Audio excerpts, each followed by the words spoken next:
各位網友大家好，我係鄺俊宇。今日係2025年5月26號禮拜一啊。今次同各位網友一齊講講香港各大最新嘅時事熱話。咁我先講講天文台嘅最新資訊。咁我講緊嚟緊呢天氣有變噶。咁啊今個禮拜呢，狂風雷暴殺到啊。咁啊另變相呢，同之前嘅預測呢有啲唔同。端午節最新嘅天氣預測如何嘅呢？同各位一齊更新一下。咁啊，另邊信亦都講講香港各大最新嘅時事熱話。講落去之前記得撳訂閱，免費訂閱鄺俊宇嘅頻道，睇廣告越長係對鄺仔最大嘅支持啊！衷心多謝各位老友記。事不宜遲，先睇睇你一則最新消息。根據 HKLA 嘅最新報導，咁啊有關天文台嘅最新資訊，咁啊講緊今個禮拜三、禮拜四呢就會有狂風雷暴殺到啦。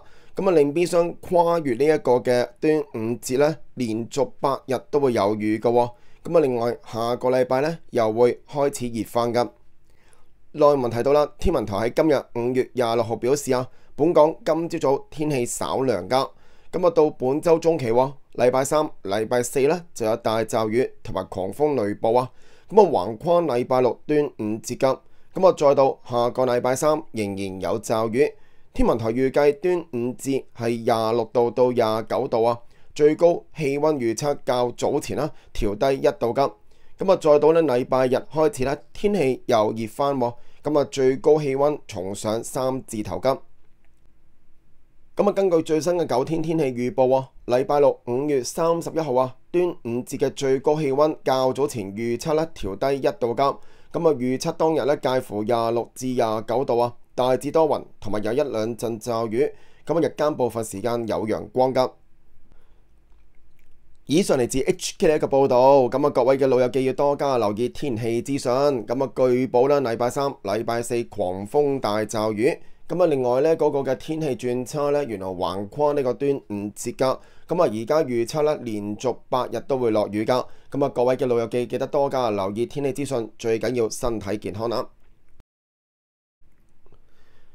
咁啊，另外亦都講緊各大熱話。根據《星島日報》嘅報導旺角有個古惑嘅眼鏡賊呢，咁啊用怪招偷人副黑超偷人啲太陽眼鏡啊，咁啊快過打針10秒搞掂㗎。咁啊手部動作極為細微啊，咁啊店主憑佢嘅怪異舉動認定佢就係嗰個嘅匪徒啊。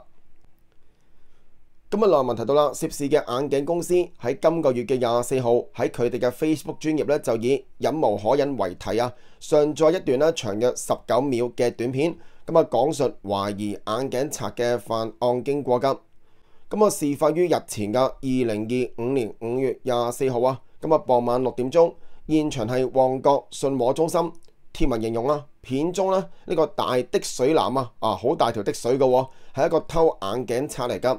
咁啊，對方嘅特徵係年約50歲，約莫173 cm 高。咁啊，頭頂嘅頭髮比較稀疏㗎。咁啊，當中仲提到呢個嘅疑匪呢，有較為明顯嘅特徵，就係講嘢呢係唔清晰㗎。咁啊，貼文就話啦，近期我哋店鋪都俾人偷咗2次眼鏡，上次呢就冇公開出嚟㗎。今次店主忍無可忍，要公開呢個賊人個樣。就話啦，今次呢個賊呢，其實店主一早已經夾實佢事關發現佢一個動作㗎，就係照鏡嘅時間，佢嘅眼神唔係反望自己，而係反望店員嘅位置。但因為當時有2組客人喺度賣緊嘢，同埋調整眼鏡㗎，咁我瞬間冇望佢幾秒啫，就俾呢個賊人有機可乘佢事前亦都搞咗一輪㗎啦，前後都逗留咗10分鐘。期間係有同店主溝通嘅。咁客人一走嘅時間就已經即時去檢查架上嘅貨品，亦都即時發現係被偷走咗太陽眼鏡㗎。隨即翻查閉路電視，咁確認係呢個人偷嘢喎。咁當中有回應嘅網友直呼呢個男子即係眼鏡賊，亦都形容佢嗰個外形即係賊眉賊眼。咁仲有細心嘅網友睇過天眼短片過後發現片中嘅男子喺店內嘅時間不時眼望望㗎。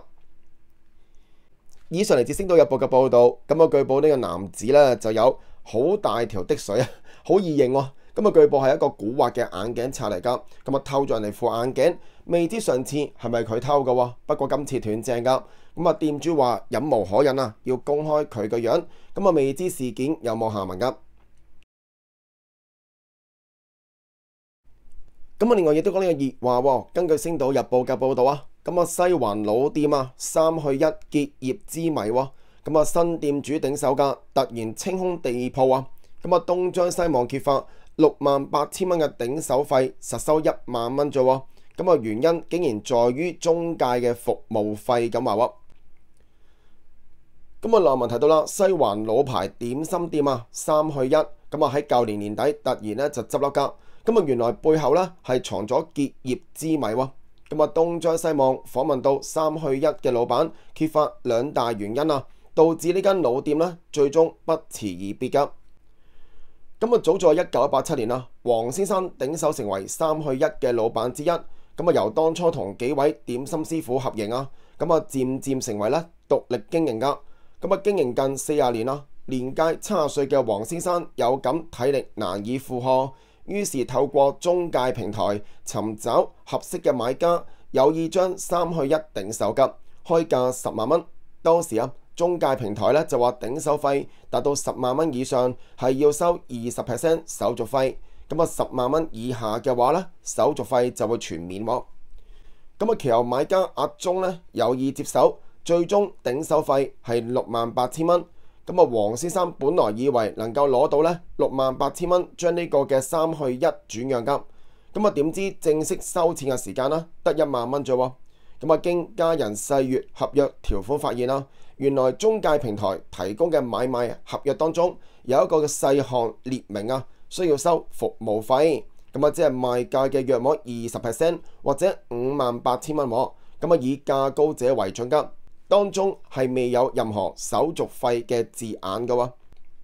不過平台嘅代表堅稱，合約當中已經有白紙黑字啊，咁啊列明收取服務費嘅條款，亦都得到黃先生個仔簽署作實㗎。咁啊收咗58000蚊服務費，咁啊屬於合情合理啊。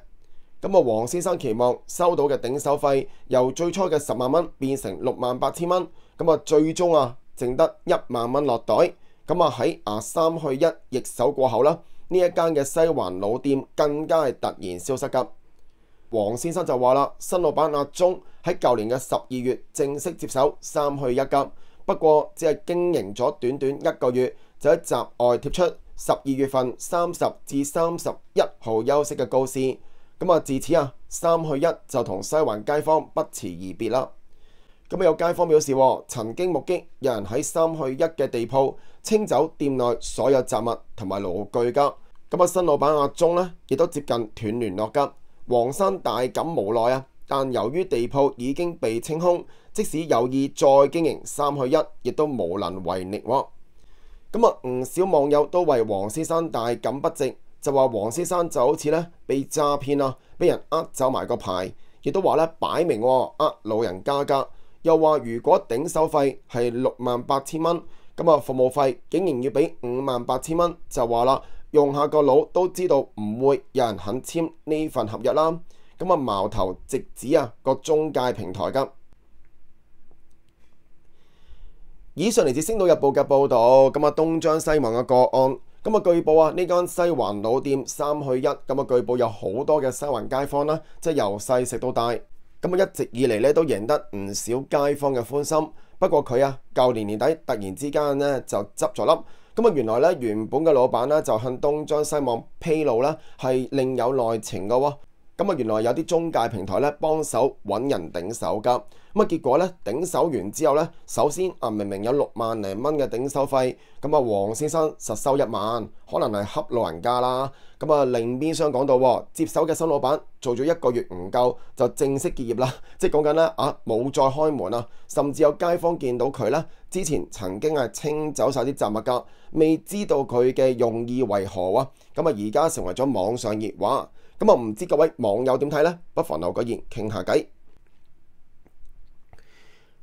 另外亦都講到本地消息，根據 Chikili 嘅報導啊，咁啊北角道地鋪食肆炸蒜頭啊，咁啊疑似高溫㗎，引致油煙槽起火喎，咁啊灰色嘅煙柱衝天㗎。